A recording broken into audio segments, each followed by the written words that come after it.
बात उन्होंने कह दी, उन्होंने हमने अंदर हाउस में कह दी, उन्होंने हमारी कह दी, दोनों की बातें खत्म हो गई। अब कोई मेरे ख्याल ज्यादा इस पे बोलने का कोई फायदा नहीं है। लेकिन इतना देखिए, वॉकआउट क्या एक तमाशा है।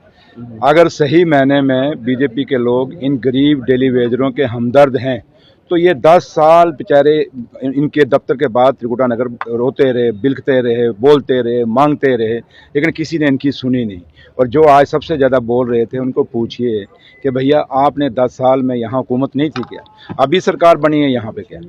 अभी तो हमें 5 महीने हुए हैं। 5 महीने में और उमर अब्दुल्ला साहब की उनका देखिए दिल कितना इन गरीबों के लिए है कि बिना किसी एजिटेशन के, बिना किसी आंदोलन के उन्होंने कमेटी कंस्टिट्यूट कर दी। और जब कमेटी बन गई और उस कमेटी को 6 महीने के लिए कह दिया गया कि आप रिपोर्ट दीजिए और अगले बजट में उसमें वो अपनी बात जो उनका जो कमेटी की रिपोर्ट आएगी उसके अगले बजट में रखा जाएगा, क्योंकि किसी हर चीज़ का कोई तौर तरीका है। तो लिहाजा जो आज था यहाँ पे वो सिर्फ बीजेपी के लोग अगर हमदर्द थे तो उनका फर्ज बनता है कि उन लोगों को साथ लेते और चीफ सेक्रेटरी साहब की क़यादत में जो कमेटी बनी है उस कमेटी को जाके इन लोगों को मिला दें।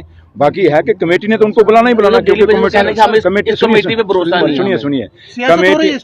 सुनिए कमेटी जब बनी है तो अब कमेटी क्योंकि हाउस लगा है, आप सब जानते हैं, सीनियर जर्नलिस्ट हैं, आप सब जानते हैं कि हाउस में सारे ऑफिसर बिजी हैं इस समय, क्योंकि रोज वहाँ जब ये बिजनेस लगता है उसमें क्वेश्चन आंसर भी हैं, सब हैं। तो रात 4-5 बजे आपको पता लोग सोते हैं जाके सारा जवाब बना के, तो लिहाजा बिजी हैं। अब ये हाउस खत्म होता है उसके बाद कमेटी इनको बुलाएगी, इन लोगों को ये डेली वेजर अपनी बात रखें।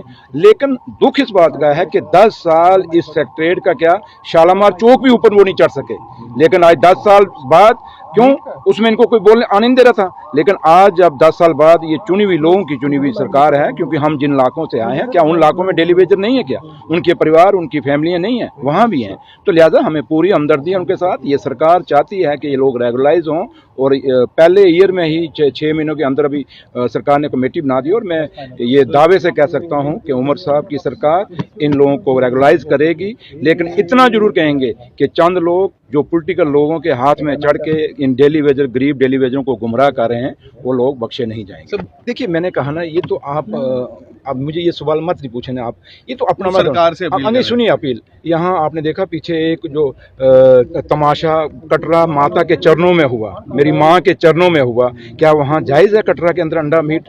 ये तो चीज़ें मैंने कहा ना, ये तो इंसान की खुद सोच, हमारे दिमाग किधर जा रहे हैं, हमारी सोच किधर, कहीं ना कहीं हमारी परवरिश में कहीं वो खामी है जिसके कारण हमारे बच्चे हैं, जो आने वाली नस्ल है, जो इन चीज़ों को समझ नहीं पा रही। वरना धर्म किसी सबके लिए बराबर है। जब यहाँ क्या होता था, जब भी किसी के किसी धर्म का कोई त्यौहार होता था लोग दूसरे रल मिल के उसको बनाते थे। लेकिन एक नया कल्चर आ गया है, नया सोच आ गई है और मुझे लगता है इस पर मुझे बयान देना बनता नहीं। लेकिन इतना जरूर कहूँगा कि हर आदमी को, चाहे वो किसी भी मजहब से है, उनका जब त्यौहार होता है हमें कदर करनी चाहिए और सबको कदर करनी चाहिए। इस नई नस्ल को सोचेगी बैन के लिए, मैंने कहा ना, ये आप कैसा सवाल आप पूछ रहे हैं, आप खुद बताएं। आप बहुत सीनियर जर्नलिस्ट हैं, अगर कभी अपने दिल को पूछे आपने सवाल उठाया। देखो मैंने कहा ना, इनको छोड़िए। अब मोदी ये लोगों से जीत के आए ना, फिर इनको पता हो कि एक एक वोट की कितनी कीमत है। ये जीत के आते हैं मोदी साहब के नाम पे, मोदी साहब के नाम के बगैर ये लोग खड़े होके आए, ठीक है? उस दिन देखेंगे इनमें से कितने जीतते हैं। लेकिन आप लोग जानते हैं कि हम लोग